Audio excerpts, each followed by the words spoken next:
కలుగునుగాక. ఆమేన్. పరిశుద్ధ గ్రంథం నుండి వాక్య భాగాన్ని ధ్యానం చేసుకుందాం. పేతురుపత్రిక, రెండవ పేతురుపత్రిక, పేతురు గారు రాసిన రెండవ పత్రిక, 2వ అధ్యాయము 3వ వచనాన్ని మనం చదువుకుందాం. వారు అధిక లోబులై కల్పనా వాక్యములు చెప్పుచు మీ వలన లాభము సంపాదించుకొందురు. వారికి పూర్వము నుండి విధింపబడిన తీర్పు ఆలస్యము చెయ్యదు. వారి నాశనము కునికి నిద్రపోదు. ప్రార్థన చేసుకుందాం. మహాగణుడా, మహోన్నతుడా, సర్వకృపానిధివైన దేవా, నీకే వేలాది వందనాలు. గడిచిన ఈ వారం దినం మీ రెక్కల చాటును మమ్మల్ని కాచి కాపాడి సజీవులుగా ఉంచి నీ పరిశుద్ధమైన సన్నిధిలో మేము ఉండి నిన్ను ఆరాధించడానికి, స్తుతించడానికి, గణపరచడానికి ఏ యోగ్యత లేని మాకు అటు యోగ్యత, అర్హత ఇచ్చినందుకు నీకే వందనాలు. ఇప్పటివరకు పాటల్లో, వాయిద్యాల్లో తోడుకున్నారు. ప్రాముఖ్యమైన వాక్య భాగంలో కూడా నాతో, మాతో, అందరితో మాట్లాడండి. గ్రహింపగలిగే హృదయాలు తండ్రి ప్రభా, వినగలిగే చెవులు, చూడగలిగే కన్నులు మాకు దయచేయండి. ఈ మాటలు బట్టి మేము ఆత్మీయంగా బలపడి ఇంకా నీ సేవలో బహుబలంగా వాడబడే యోగ్యత, భాగ్యము, ధన్యత మాకు దయచేయమని ఈ ఆరాధన నీ చేతులుగా అప్పగిస్తూ నీకే మహిమాగంతో చెల్లులాగా ఈ ఆరాధన జరిగించి సహాయం చేయమని, ఈ ప్రార్థన అంగీకరించమని ప్రభు అయిన యేసుక్రీస్తు పరిశుద్ధ నామమును బట్టి మిక్కిలి వినయంతో అడిగి వేడుకొనుచున్నాం తండ్రి. ఆమేన్. అందరికీ వందనాలు.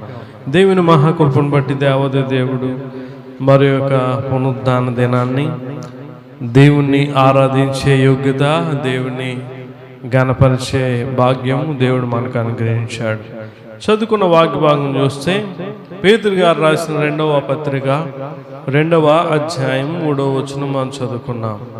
ఇక్కడ ఏమని రాయబడి ఉందంటే చూడండి, వారు అధిక లోబులై కల్పనా వాక్యములు చెప్పుచు మీ వలన లాభము సంపాదించుకుందురు అంటున్నాడు. అధిక లోబులు, లోభత్వం, ఎక్కువ సంపాదించుకోవాలి, ఎక్కువ వెనకేసుకోవాలి, కూడగొట్టుకోవాలి అని చెప్పే ఆశ కలిగిన వారు అధిక లోబులు. ఇది అధిక లోభత్వం కలిగిన వారు సంపాదన రావడమే చూస్తారు తప్ప ఇది క్రమమేనా, న్యాయమేనా, లేకపోతే ఇది అన్యాయమా, అక్రమమా, మోసమా, ఏమి చూడరు. ఇక్కడ దేవుని వాక్యం ఏం చెప్తుందంటే అధిక లోబులై కల్పనా వాక్యములు చెప్పుచు మీ వలన లాభము సంపాదించుకుందురు అంటున్నాడు. కల్పనా వాక్యం, కల్పిత కథలు, వాక్యాలు అంటే కల్పించి చెప్తా ఉన్నారు. కారణం ఏంటంటే లాభము సంపాదించుకోవడం కోసం. దేవుని వాక్యంలో కథలు ఉండకూడదు, కల్పితాలు ఉండకూడదు. దేవుని వాక్యం ఎటువంటి వాక్యం అండి ఇది? అమ్మా, నిజమైన పరిశుద్ధమైన వాక్యం ఇది. అవునంటే అవును. దేవుని వాక్యం ఏంటంటే ఉన్నది ఉన్నట్టు చెప్పాలి, లేదా చెప్పడం మానేయాలి. కల్పతాలు, కట్టుకథలు ఇవి చెప్పకూడదు. ఇవి చెబుతున్నారంటే వారు ఏం సంపాదించుకోవాలనుకుంటున్నారు? లాభం కోసం. ఇటువంటి చెబితే నలుగురు వస్తారు, 10 మంది వస్తారు, మందుడు నిండుతుంది, వారికి లాభం వస్తుంది. కానీ కింద దేవుడు ఒక మాట అంటున్నాడు. ఏమంటాడంటే వారి పూర్వం నుండి విధింపబడిన తీర్పు ఆలస్యము చేయదు, వారి నాశనము కునికి నిద్రపోదు. నాశనం అనేది నిద్రపోదంట. ఏంటని చెప్పండి. నాశనం కూడా ఎలా ఉంటుందంట? మెలకు కలిగి ఉంటుందంట. ఎవరిని నాశనం చేద్దామా, ఎవరిని నేను పడకూడదామా, ఎవరిని ఏం చేయాలా అని చెప్పి అది కునికి నిద్రపోదు అన్నాడు. కల్పనా వాక్యములు చెప్పే వారు ఎక్కువైపోయారు. కథ లేకుండా, ఏదో లేకుండా చెప్పలేకపోతున్నారు. అంటే వాక్యానికి సంబంధించిన ఏదో చిన్న చిన్ని చెప్పాలి తప్ప కల్పితాలు చెప్తా ఉన్నారు. కల్పితాలు కాదు. దేవుడు కూడా బైబిల్లో చాలామంది ఆనాడు అజ్ఞానులు, చదువులేని వారని చెప్పి ఉపమాన రీతిగా చెప్పేవాడు. అలా పర్లేదు, వాక్యం అర్థం అవడం కోసం చిన్న చిన్నవి చెప్పాలి తప్ప మెసేజ్ స్టార్టింగ్ నుంచి కూడా ఏదో ఒక కల్పితాలు కలిగి బోధలు చెప్పడం ఎక్కువైపోతూ ఉన్నాయి. మనం దాన్ని బట్టే మనం అర్థం చేసుకోవాలి. దేవుని వాక్యం చెప్పేవారు లాభాన్ని ఆశించరు. లాభాన్ని ఆశించేవారు ఇటువంటి కల్పన కథలు చెప్తూ ఉంటారు. ఇక్కడ మనం ఆలోచన చేస్తే చూడండి, కల్పన వాక్యములు చెప్పుచు అంటున్నాడు. ఏం చెప్తున్నారు? కల్పన వాక్యములు. ఈరోజు మనం ఏం చెప్తున్నాం? అసలు నీ బిడ్డలకి, నీ కుటుంబానికి నువ్వేం చెప్తున్నావు? బైబిల్లో ఒక తల్లిని చూస్తే తన తల్లి తన కుమారుడికి మోసం చేయడం చెప్తుంది. ఎవరు? యాకోబు. చెప్పండి, యాకోబు తల్లి తన సొంత తండ్రిని ఏం చేయమంటుంది? మోసం చేయంటుంది. యాకోబు అంటున్నాడు, నాకు మోసం చేయడం రాదమ్మా. ఎలాగమ్మా? ఊరు నువ్వు ఊరుకోరా, నేనున్నాను కదా. ఏమంటుంది? ఎలా మోసం చేయాలో నేను నేర్పుతాను, నేనున్నాను కదా, నేను చెప్తాను కదా, ముందు వెళ్ళి నేను కావాల్సినవన్నీ తెచ్చే అన్నది. సొంత తండ్రిని మోసం చేయడం ఎలాగో చెబుతుంది. ఇలా చూస్తూ ఉంటే అబద్ధాలు చెప్పేవారు, బిడ్డలకి అబద్ధాలు నేర్పేవారు. ఈరోజు నువ్వేం చెప్తున్నావు? అసలు నీ బిడ్డలకి ఏం చెప్తున్నావు? నీ కుటుంబానికి ఏం చెప్తున్నావు? తోటి విశ్వాసకి ఏం చెప్తున్నావు? సమాజంలో ఏం చెప్తున్నావు? అసలు నువ్వు నోరు విప్పుతుంటే ఏం చెప్తున్నావు? చెప్పండి. ఎవరైనా సరే తల్లిదండ్రులైన వారు ఈ వారం అంతా కూడా నా బిడ్డలకి దేవుని వాక్యం గురించే చెప్పానండి, నా భర్తకి, నా భార్యకి దేవుని మాటలే చెప్పానని అన్న వాళ్ళు ఉన్నారు ఎవరన్నా? నువ్వు పని చేసుకుంటున్నావు, వాహనం నడుపుతున్నావు, డ్యూటీకి వెళ్తున్నావు, ఉద్యోగంకి వెళ్తున్నావు, నా స్నేహితులతో అనేక సార్లు దేవుని వాక్యం గురించి చెప్పానండి అని చెప్పిన వారు ఎవరన్నా ఉన్నారా? ఏం చెప్తున్నావు? అబద్ధాలు చెప్తున్నావా? మోసం చేయమని చెప్తున్నావా? అన్యాయంగా ఉండు అని చెప్తున్నావా?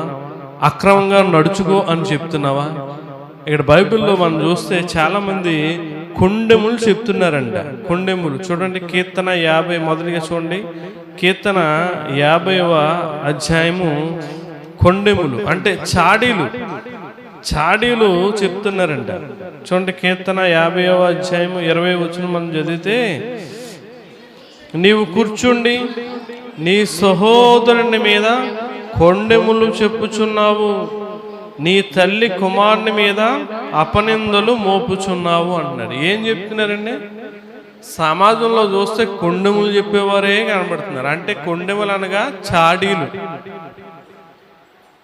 అది పిల్లల కాంచి కూడా ఏమవుతుంది? మొదలై పిల్లలు కూడా ఏం చెప్తున్నారు? ఎవరు ఏదో నీ కొడుకు ఎలా చేశాడు, నీ పిల్ల ఎలా చేసింది అని చెప్తే పిల్లలు ఏమంటున్నారు? అమ్మా నేను చేయలేదమ్మా, నాన్న నేను చేయలేదు నాన్న. ఎక్కడి నుంచి మొదలైంది ఇది? చెప్పండి. బాల్యం నుంచే మొదలైపోయింది చాడీలు చెప్పకూడదు. నువ్వు తల్లిదండ్రులైన నీవు ఏం చెప్తే అదే చూసి నీ బిడ్డలు నేర్చుకుంటారు. గుర్తుపెట్టుకుని ఇక్కడ అంటున్నాడు, నీవు కూర్చుండి నీ సహోదరుని మీద కొండెములు చెప్తున్నావు. పిల్లలు కూడా లేనిపోని చాడీలు చెప్తుమే, భర్త కూడా చాడీలు చెప్తుమే, భార్య చెప్తుమే. సమాజం ఎలాగుందంటే చూడండి, పొలిటీషియన్స్ ఉంటే పార్టీలు ఏం చెప్పుకుంటున్నారు? వీళ్ళు చేసేది వాళ్ళకి నచ్చదు, వాళ్ళు చేసేది వీళ్ళకి నచ్చదు. లేనిపోని కొండలు, లేనిపోని చాడీలు చెప్తా ఉన్నారు. ఇక్కడ చూడండి, సామెతల 10వ అధ్యాయము, సామెతల గ్రంథం 10వ అధ్యాయం 18వ వచనంలో ఏమంటున్నాడు చూడండి. చదవ. అంతరంగమును పగ ఉంచుకున్నవాడు అబద్ధికుడు, కొండెములు ప్రచురము చేయువాడు బుద్ధిహీనుడు. కొండెములు ఎవరు చెప్తారంటే చెప్పండి? బుద్ధి లేని వాళ్ళు. బుద్ధిహీనులు అంటే బుద్ధి లేని వారు మాత్రమే కొండెములు చెప్తారు. సేవకుని మీద కొండెములు చెప్పేవారు, సేవకుని రాళ్ళ మీద కొండెములు చెప్పేవారు, తోటి విశ్వాసుల మీద చాడీలు చెప్పేవారు. ఇక్కడ చూడండి వాక్యం, దేవుని వాక్యం చూడండి. నీవు గనుక చాడీలు కొండెములు చెప్తుంటే నువ్వెవడో బుద్ధి లేనివాడు, బుద్ధిహీనుడు.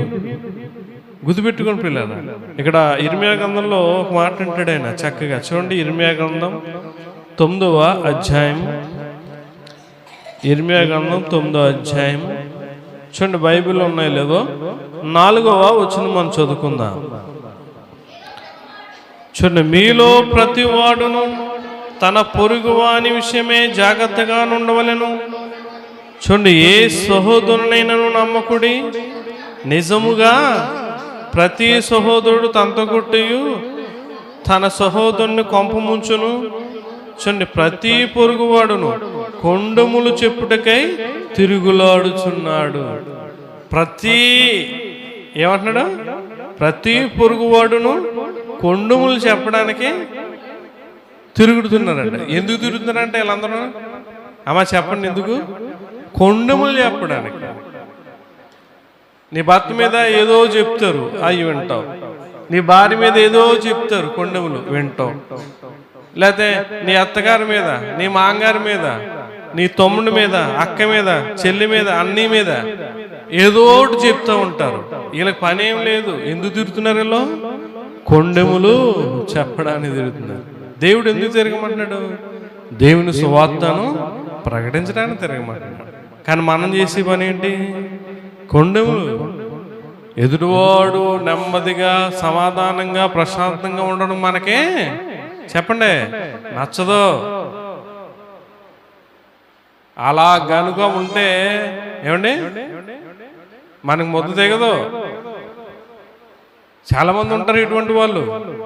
ఏదోలాగా వాళ్ళని పాడు చేయాలి, ఏదో ఒకలాగా నాశనం చేయాలి, ఏదో ఒక కొండలు పెట్టేయాలి. ఈ రోజున కాపురాలు, కుటుంబాలు, తోడబుట్టులు వచ్చిన బంధాలు ఇవన్నీ పోవడానికి కారణం ఎటువంటి వారి వల్ల చెప్పండి? ఈ కొండెములు చాడీలు చెప్పేవారి వల్లే. ఈ చాడీలు చెప్పేవారి వల్ల కాపురాలు పోతున్నాయి, సంసారాలు కూలిపోతున్నాయి, బంధువుల మధ్య బంధుత్వం ఉండట్లేదు, స్నేహితుల మధ్య స్నేహం ఉండట్లేదు, తోడబుట్ల మన మధ్య అనుబంధం లేకుండా పోతా ఉంది. గుర్తుపెట్టుకు ప్రియులారా, నువ్వు తిరగడాడవలసింది దేవుని కొరకు, దేవుని సువార్త కొరకు తప్ప కొండములు చెప్పడానికి కాదు. సామెతల గ్రంథం చూడండి 11వ అధ్యాయం. సామెతల గ్రంథం జ్ఞాని అయిన సొలొమోను గారు ఏమంటున్నాడు? సామెతల గ్రంథం 11వ అధ్యాయం 13వ వచనం మనం చదివితే చూడండి, కొండిగాడే తిరుగులాడువాడు పరుల గుట్టు బయట పెట్టును, నమ్మకమైన స్వభావం గలవాడు సంగతి దాచును అంటున్నాడు.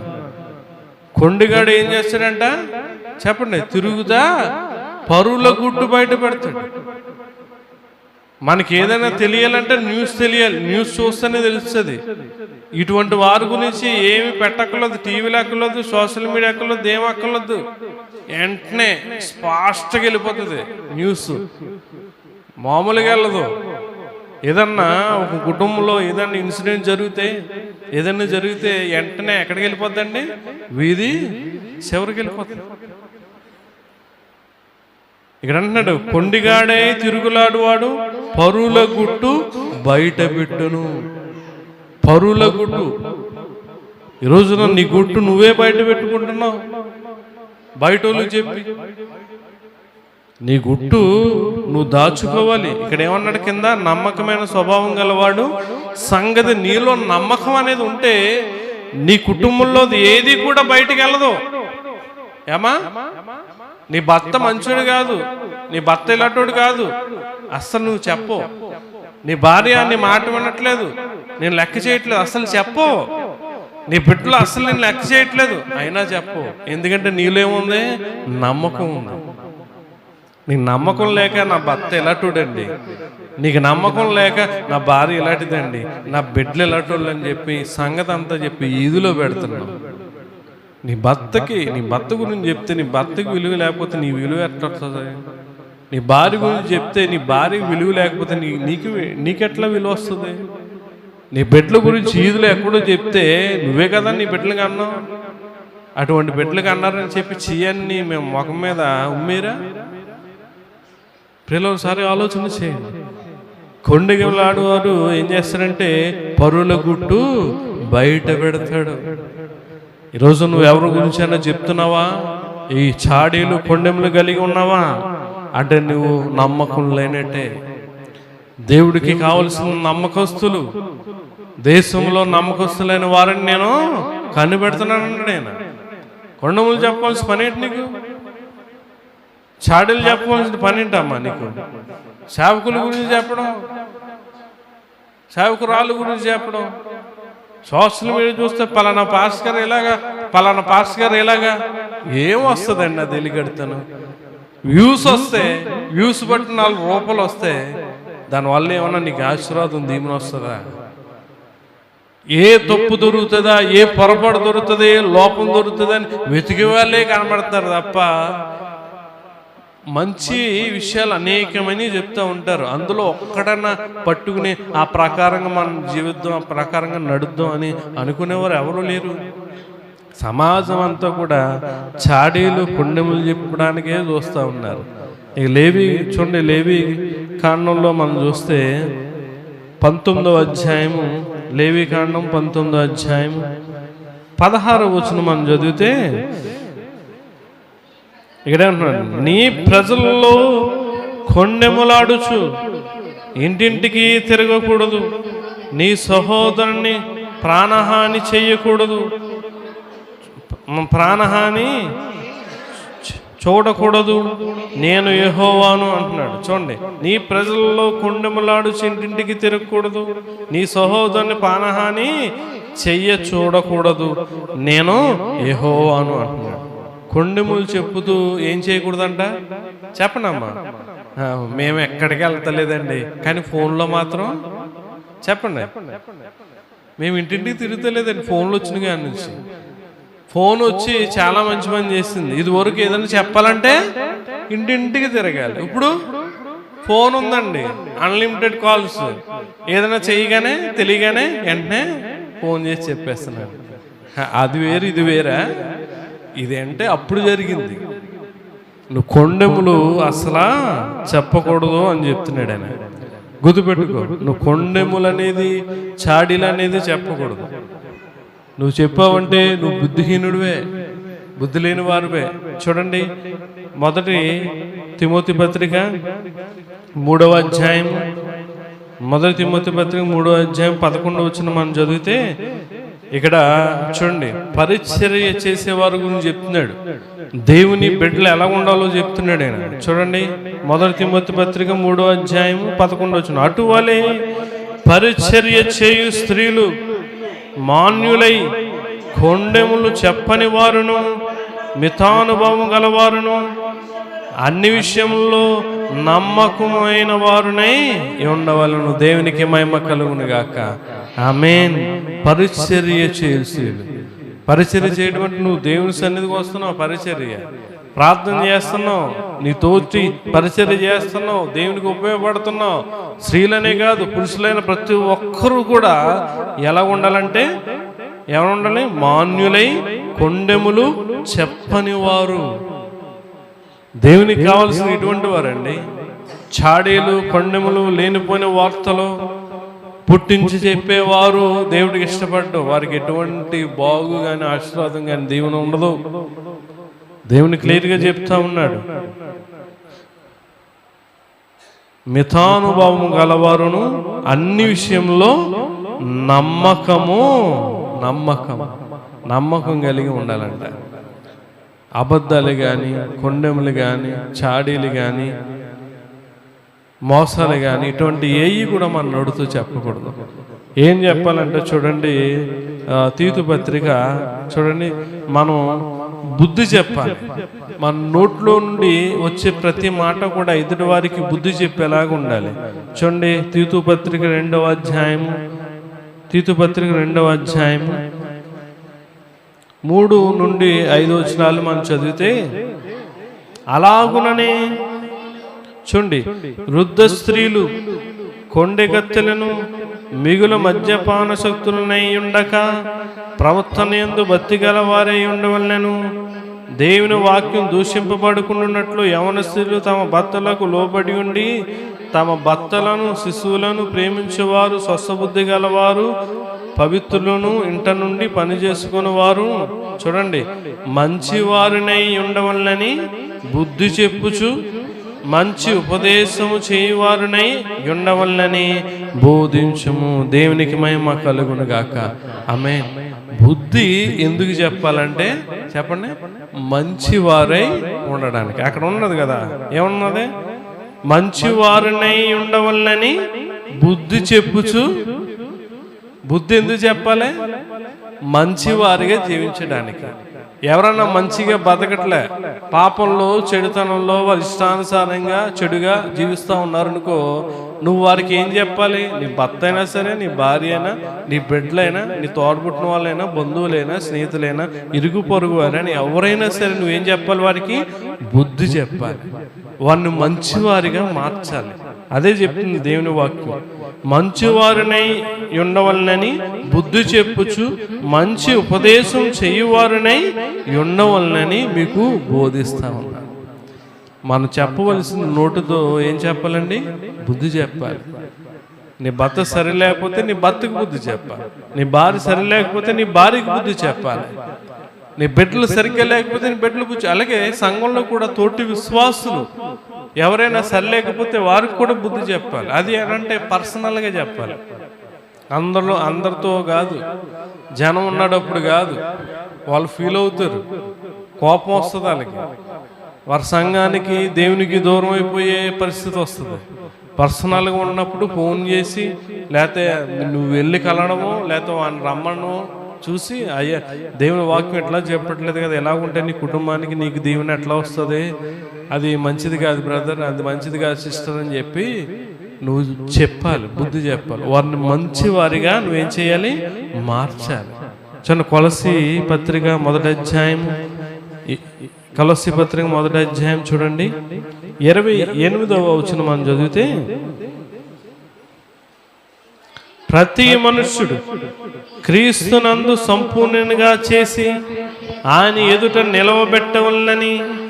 చూడండి, మంచి సంపూర్ణముగా క్రీస్తునందు సంపూర్ణంగా ఉండాలంట. ఆయన ఎదుట నిలవబెట్టవలనని సమస్త విధములైన జ్ఞానముతో మేము ప్రతి మనుష్యునికి బుద్ధి చెప్పుచు ప్రతి మనుష్యునికి బోధించుచు ఆయనను ప్రకటించుచున్నాము. ఇక్కడ పౌలు గారు చెప్తా ఉన్నాడు, మేము సంపూర్ణంగా ఆయన రాకడ వచ్చినప్పుడు, క్రీస్తు మేఘారుడే ఆయన తిరిగి వచ్చినప్పుడు ప్రతి ఒక్కరిని కూడా ఆయన ఎదుట ఎలా నిలబెట్టాలి? సంపూర్ణనిగా. అంటే ఏ లోపం ఉండకూడదు. సగం సగం భక్తి, సగం సగం విశ్వాసం, సగం సగం ఇటువంటి ఉండకూడదు. సంపూర్ణంగా ఉండాలి. దేవుని ఎదుట ధైర్యంగా నిలబడాలి. ఆ రీతిగా ఉండాలని చెప్పి ఆయన ఎదుట నిలబెట్టవాలని సమస్త విధమైన జ్ఞానముతో మేము ప్రతి మనుషునికి బుద్ధి చెప్పుచు. ఏం చెప్తున్నారు? బోధలో ఏముండాలి?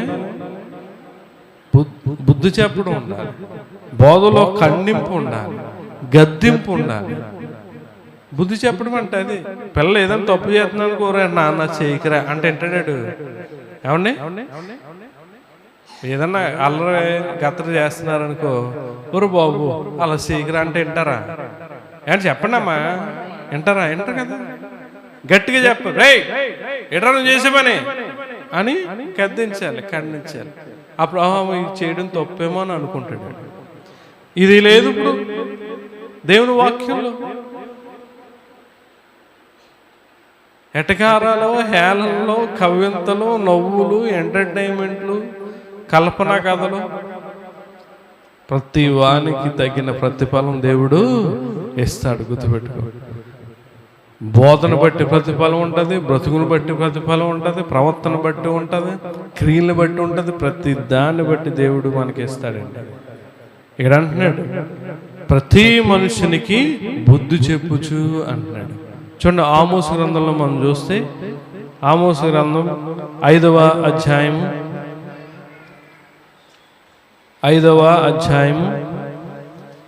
10వ వచనం మనం చదువుదాం. అయితే గుమ్మములో నిలిచి బుద్ధి చెప్పు వారి మీద జనులు పగపట్టుదురు. యథార్థముగా మాట్లాడు వారిని అసహించుకొను.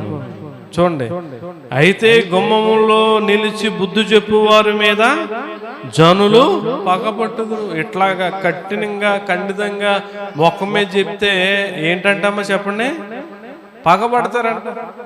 కడుపులంకుల్లో అయ్యగారు ఆ గొట్టాలు పెట్టి చెప్తే ఆ మొత్తం పేట అంతా కూడా కారాలు మిరియాలు నూరేసేవారు, పళ్ళు కొరికేసేవారు.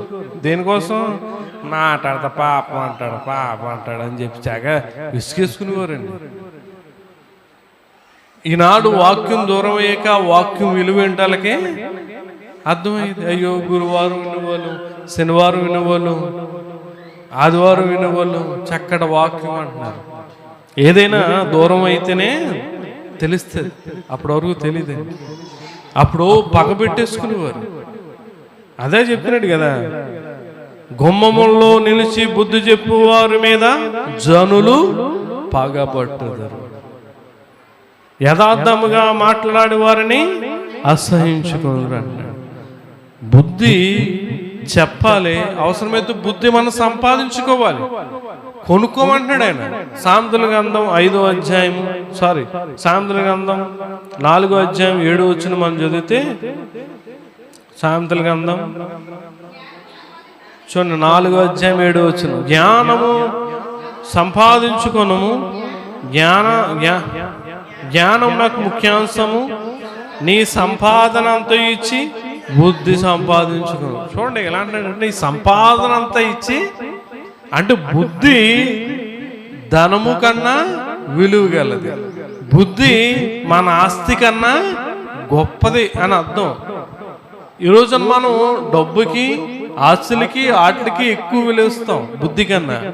కానీ దేవుడు ఏం చెప్తున్నాడు, నీ సంపాదన అంతా ఇచ్చి బుద్ధి సంపాదించుకో అంటున్నాడు. బుద్ధి చెప్పాలి మనం ఎదుటి వారికి. బుద్ధి చెప్పే సేవకుల దగ్గరే మనం ఉండాలి. బుద్ధి చెప్పకుండా నువ్వు ఎలాగున్నా పర్లేదు, ఎలాగా జీవించినా పర్లేదు, నువ్వు వచ్చే కానుకలు ఇచ్చే వెళ్ళిపో, క్రమము లేని చోట దీవెన ఆశీర్వాదం ఉండదు. చూడండి, మొదటి కొరింథీ పత్రిక 4వ అధ్యాయంలో పౌలు గారు ఏమంటున్నాడు? మొదటి కొరింథీ పత్రిక 4వ అధ్యాయం 14వ వచనం మనం చదివితే, మిమ్మును సిగ్గుపరచవలనని కాదు గాని నా ప్రియమైన పిల్లలని మీకు బుద్ధి చెప్పుటకు ఈ మాటలు వ్రాయుచున్నాను.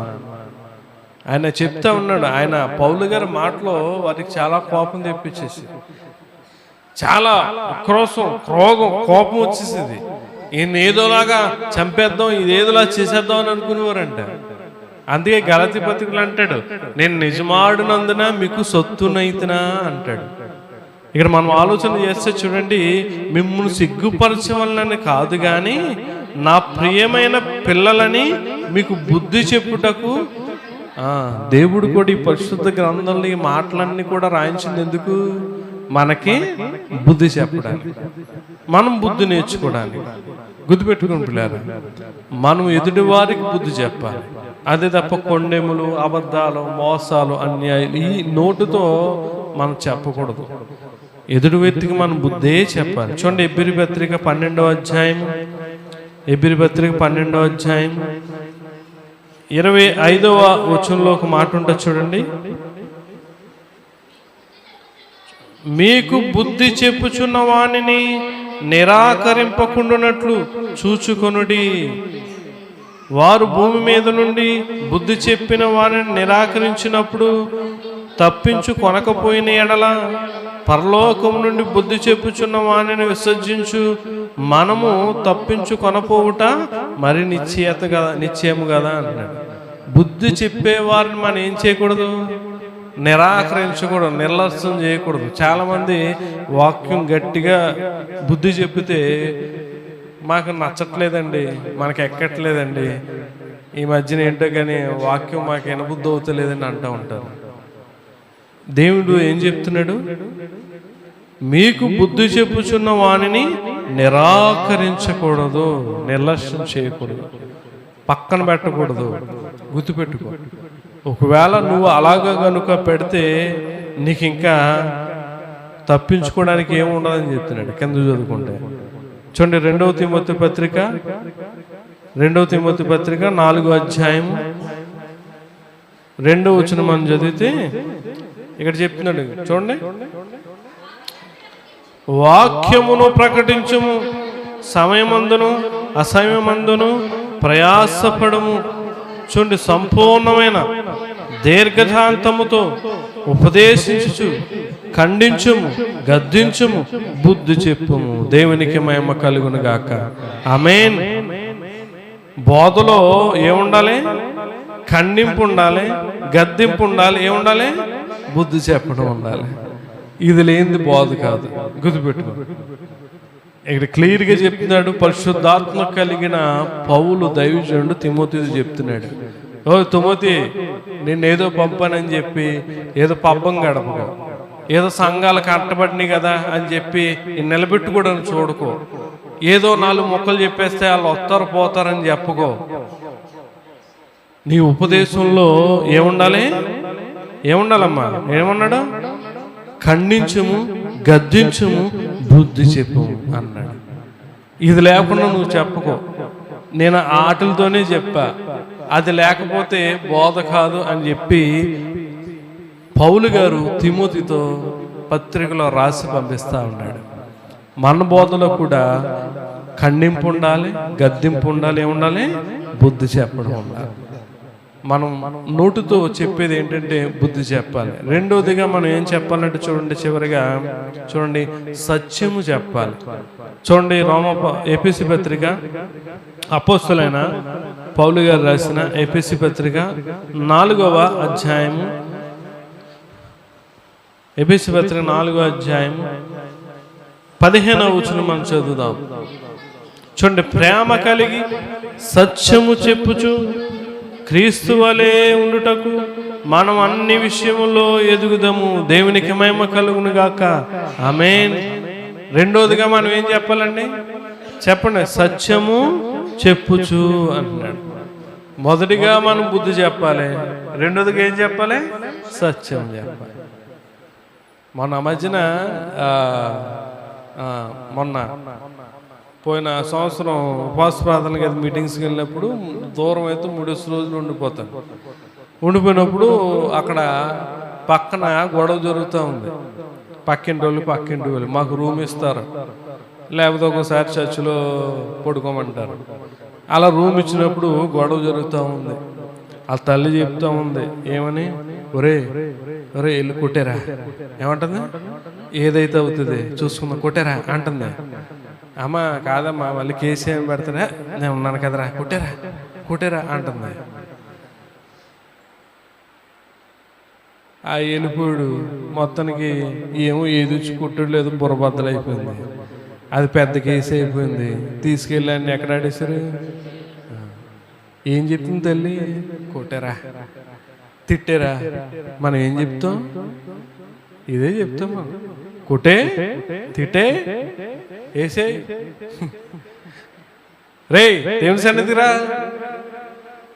ఉదయంలో లేచి బైబిల్ చదువుకో, ప్రార్థన చేసుకో, వాక్యం చదువుకో, స్కూల్కి వెళ్ళే ముందు, పనికి వెళ్ళే ముందు, డ్యూటీకి వెళ్ళే ముందు, వచ్చే ముందు ప్రార్థన చేసుకోవాలి. నువ్వు పాటలు వినాలి, పాటలు పాడాలి, వాక్యం చెప్పాలి అని చెప్తాము. ఏమన్నా ఇది చెప్పు. ఒరే వాళ్ళు నన్ను ఎలాగన్నారా, నువ్వు 10 మాటలు, వాళ్ళు 1 దెబ్బ కొట్టారు, మనం 10 దెబ్బలు కొట్టు. దేవుడు ఏం చెప్పమంటున్నాడు? ప్రేమ కలిగి అమ్మా సత్యము చెప్పాలి. నీ నోట అంటే ఏదన్నా వస్తే ఏం చెప్పాలి? సత్యం. సత్యం అంటే ఏంటి? చూడండి, యోహాను సువార్త 17వ అధ్యాయం 17వ వచనంలో ఏమనుంది? యోహాను సువార్త 17వ అధ్యాయం 17. సత్యమందు వారిని ప్రతిష్ఠ చేయము, నీ వాక్యమే సత్యము. దేవునికి మహిమ కలుగును గాక. అంటే సత్యము చెప్పాలంటే ఏం చెప్పాలి? ఇప్పుడు మనం వాక్యాన్ని చెప్పాలి. ఎదుటి వారికి వాక్యాన్ని చెప్పాలి. నశించిపోతున్న వారికి వాక్యాన్ని చెప్పాలి. నువ్వు అనుకుంటావు ఎవరు నశించిపోతున్నారండి, అందరూ కూడా దేవుని సన్నిధికి వెళ్తున్నారు, అందరూ కూడా ఎవరు కూడా ఆదివారం వస్తే ఈదుల్లో ఎవరు కనబట్టలేదు, అన్ని ఇళ్ళకి తాళాలు వేస్తున్నాయి అని చెప్తా ఉంటారు. వెళ్ళిన వారు అందరూ కూడా రక్షించబడుతున్నారా? తాగుడు మానారా? సిగరెట్లు మానారా? జోదం మానారా? వ్యభిచారం మానారా? అన్యాయాలు మానారా? అక్రమాలు మానారా? మోసాలు మానారా? తిట్టడం మానారా? అబద్ధాలు చెప్పడం మానారా? ఏం మానారు? మరి నువ్వెందుకు సత్యాన్ని చెప్పకుండా ఆగిపోతున్నావు? దైవజనులు ఇక్కడ చర్చిలో ఉండి దేవుని వాక్యం వినట్లేదా? పనిగొట్టుకుని టీకి తీసుకెళ్ళడానికి కారణం ఏంటి? ఇక్కడ బాప్తిసం పొందుకోలేదా? ఇక్కడ బల్లారాధన తీసుకుంటలేదా? ఇక్కడ పాటలు పాడట్లేదా? పరిచర్య చేయట్లేదా? ఎక్కడికో వెళ్ళి మరలా బాప్తిసం పొంది మరలా అక్కడ ఉండడానికి వెళ్ళడానికి కారణం ఏంటి? ఈరోజు చాలా మంది ఇలాగే అలా చర్చికి వెళ్తున్నారు కదా, వీళ్ళు ఈ చర్చికి వెళ్తున్నారు కదా అని చెప్పి వదిలేస్తున్నాను. మారుమనసు పొందారా? రక్షణ పొందారా? పాపాన్ని విడిచిపెట్టారా? విడిచిపెట్టకపోతే దేవుని సన్నిధికి వెళ్ళిన ఒకటే వెళ్ళకపోయినా ఒకటే కదా. ఈరోజు నువ్వు అదే గుడ్డితనంగా ఉండిపోయి అయ్య బాబా అక్కడికి వెళ్ళేవాడిని లాగేస్తున్నావు అంటే వీళ్ళందరూ మన మీద పగ కాదండి, దేవుని వైపు తిప్పడం ఎంత గొప్ప భాగ్యమో తెలుసా? ఒక్క పాపిని రక్షిస్తే పరలోకంలో ఉన్న దేవుడు దేవదూతలు ఎదుట ఏం చేస్తాడంట? సంతోషిస్తాడంట. అంటే నువ్వెవరిని సంతోష పెట్టాలని చూస్తున్నావు? మనుషుల్ని, నీ భర్తని, నీ భార్యని, నీ బిడ్డలను సంతోష పెట్టాలనుకుంటున్నావు తప్ప దేవుని సంతోష పెట్టాలనుకోవట్లేదు. సత్యం చెప్పాలండి, దేవుని వాక్యం చెప్పాలి. చూడండి, యోహాను సువార్త 8వ అధ్యాయం, యోహాను సువార్త 8వ అధ్యాయం 45వ వచనం మనం చదివితే చూడండి, నేను సత్యమునే చెప్పుచున్నాను గనుక మీరు నన్ను నమ్మరు అంటున్నాడు.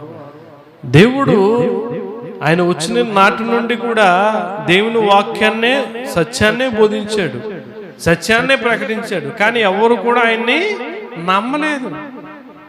ఈరోజు నిన్ను నమ్మరు, నీ బంధువులు, నీ స్నేహితులు, నీ ఇరుగు పొరుగు వారు. కానీ నమ్మేటట్టుగా నీ జీవితం, నీ ప్రవర్తన ఉండాలండి. పౌలు దైవజనుడు సౌలుగా ఉన్నప్పుడు అనేక మంది హింసించేవాడు, బాధ పెట్టేవాడు. అప్పుడు ఎవ్వరు కూడా అతని మాట వినేవారు కాదు. ఎప్పుడైతే అతను యేసుక్రీస్తు ప్రభువాన్ని తెలుసుకుని రక్షింపబడి మారు మనసు పొంది దేవుని సువార్త ప్రకటించాడో ఆయన మాట ప్రతి ఒక్కరు కూడా ఏం చేశారు? వినడం మొదలు పెట్టారు. కాకపోతే ఆయన ఎవరి గురించి చెప్తున్నాడు? దేని గురించి చెప్పాడైనా? సత్యము చెప్పాడండి. ఈరోజు నీ మాట వినాలి అని అనుకుంటే నువ్వు సత్యమే చెప్పాలమ్మా. దేవుని వాక్యాన్ని నువ్వు ప్రకటించాలి. నమ్ముతారు, నమ్మేవాడు ఏమన్నాడు? మీరు సర్వసృష్టికి వెళ్ళి అమ్మా సువార్తను ప్రకటించి నమ్మినవాడు రక్షింపబడు, నమ్మని వానికి నువ్వు చెప్పడమే. నువ్వు బ్రతికున్నంత వరకు కూడా నువ్వేం చేయాలి? దేవుని వాక్యాన్ని చెబుతూనే ఉండాలి. నమ్మినవాడు రక్షించబడి నీతో వస్తాడు, నమ్మనివాడు ఏమవుతాడు? శిక్షను పొందుకుంటాడు. మొదటి తిమోతి పత్రిక 2వ అధ్యాయం, మొదటి తిమోతి పత్రిక 2వ అధ్యాయం 7వ వచనం మనం చదివితే,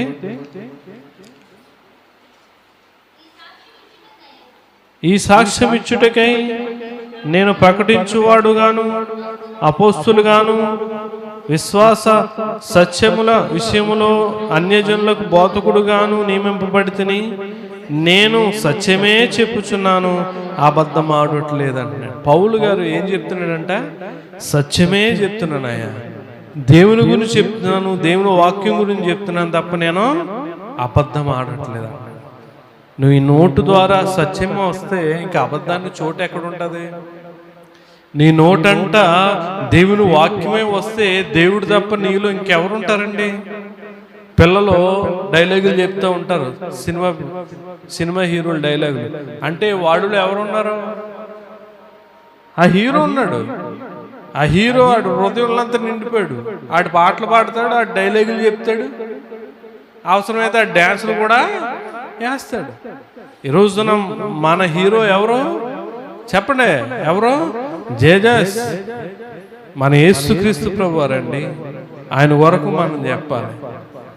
ఆయన ఫ్లెక్స్లు పెట్టమంటలే, కటౌట్లు కట్టమంటలే, లేకపోతే తెల్లవారుజామున వెళ్ళి బెనిఫిట్ షో చూడమన్నట్లే, ఏమి చేయమంటలేదండి. ఆయన దేవుని సన్నిధికి రా, ప్రతి ప్రార్థనకి రా, నీకు తెలిసిన వారికి తెలియని వారికి సత్యం గురించి ప్రకటించు. అంతే దేవుడికి కావాల్సింది. చూడండి, చివరిగా కొలస్సీ పత్రిక 4వ అధ్యాయము, కొలస్సీ పత్రిక 4వ అధ్యాయము 4వ వచనం చదువుదాం.